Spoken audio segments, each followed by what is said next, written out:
The myth that cultural Marxism is a myth. November 13th, 2018, the New York Times put out this opinion piece by Professor of Law Samuel Moying. The alt-right's favorite meme is 100 years old. Cultural Marxism might sound postmodern, but it's got a long, toxic history. And you can see right off the bat, folks, the title of this article itself is committing a guilt by association fallacy. It's basically saying, if you think cultural Marxism actually existed, you're all right. Oh, but it'll get worse. You have blood on your hands if you believe that cultural Marxism is a real thing. And if you use Gab. You can see right off the bat they're showing a photo of that guy Breivik who killed a bunch of, I believe, kids and maybe adults in Oslo, Norway some years ago. Right in the first paragraph we have extreme guilt by association by invoking a novel by William S. Lind in which people or cultural Marxists are killed, and apparently this means the author is fantasizing about it. I don't really know about this book at all, but then it reads in the second paragraph, what is cultural Marxism, and why does Mr. Lind fantasize about its slaughter? See, guilt by association. It's an emotional technique to try to override your reason, make you not realize that it's not actually a rational argument that he's going to make in this article, is just appeal to emotion. In the next paragraph he announces, nothing of the kind actually exists. Does it not exist? Well, I remember pulling a certain book off my shelf and showing it to you folks in a video from not too long ago. Let's have a look. In this book, The Critique of Domination, author Trent Schroyer argues for cultural Marxism as such, using those terms. This is a book from 1973, and he uses the term cultural Marxism. He discusses the Frankfurt School and other Marxists' efforts to implement Marxism in the USA through academia and through, well, cultural Marxist techniques. And it says so in this book, again, from 1973. Cultural Marxism is basically Marxism that is revolutionary communism, which is normally framed in terms of working class versus ruling class, disguised as the fake friendly, rainbow-wrapped tolerance of political correctness, intersectional feminism, social justice warrior causes, and so on. That is revolutionary communism reframed in terms of skin color, sexual orientation, gender, in short, identity politics rather than class. You know, in other words, it's not upper class versus the lower class, it's the ruling white, cisgender, heterosexual male versus everybody else who are oppressed. That's not what they actually believe, and they even say so in this book. They're saying that they're just using that as rhetoric to fool the masses who would not normally go in for the class war.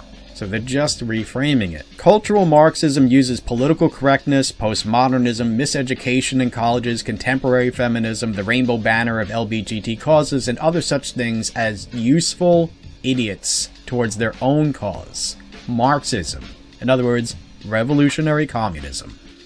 Now, I mentioned cultural Marxism and the publishing year of this influential book, which is 1973 again, because cultural Marxists today, who claim they aren't cultural Marxists as they engage in cultural Marxism, claim that the widespread influence of the Frankfurt School and cultural Marxism are just invented narratives coming from the alt-right or the far-right or neo-Nazis, etc. In fact, use the term cultural Marxism in any discussion with your average Berkeley moron, and they will say, oh, well, you must be a Nazi because only Nazis use the term cultural Marxism. Well, that's demonstrably false, as anyone can see for themselves with a little bit of research into such things as this very pro-Marxist book that speaks openly about their use of cultural Marxism and about the Frankfurt School, for example here on page 199, and wherein, to get to the point, it singles out Berkeley as one of the few target cities for cultural Marxism.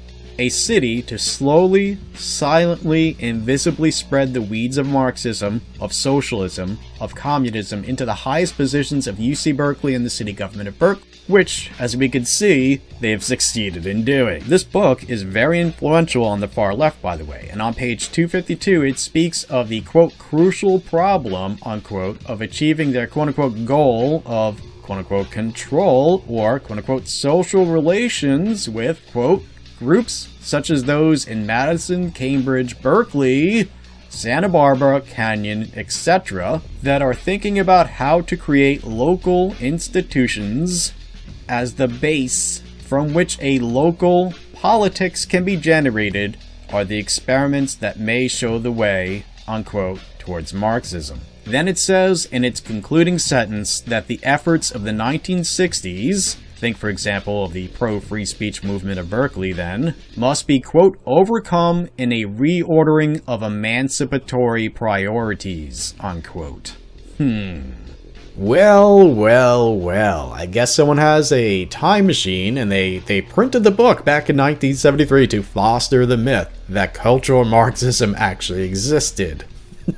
Or I guess the author Trent Troyer, who argued for cultural Marxism, and all those who read his book in college, etc., who took it to heart, are actually just pretending to be cultural Marxists to foster the myth that it exists. Sure. Or maybe Samuel Moyn and the New York Times, just like the rest of the corporate media and most, perhaps not all, but most lawyers, are just full of shit. I'm going to put a link for this article in the description below. You can read the entire thing, but basically to sum it up, he just invokes a few different things and basically says if you believe that cultural Marxism exists, then you're like that guy who shot up the synagogue, you're like the guy who shot up the camp there in Oslo, the kids camp there, and etc. And basically the entire message is if you believe cultural Marxism exists, then you are alt-right, which means that you are the infidel of our times, the heretic of our times, or whatever you want to call it. Basically the entire article is a guilt by association thing. If you believe cultural Marxism exists, you're like that guy who used Gab, which means they're guilty by association, who then went and shot up a synagogue. Never mind that lots of shooters and killers use Facebook, Twitter, YouTube, etc. No, that doesn't count for reasons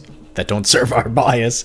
But that's what this article basically is, guilt by association. If you believe this stuff, you got blood on your hands, and you're alt-right. Notice, by the way, that the term alt-right is just the new catchphrase to identify the outgroup, just like infidels or heretics or whatever the case may be. There you go. Well, it's not just alt-right. We have a bunch of those words. Right now, we have alt-right, Nazi, and fascist. These are the three main ones, and then you have subgroups like white nationalists and white supremacists, etc. They're all basically, they don't actually apply to facts anymore. They just mean, I don't like you.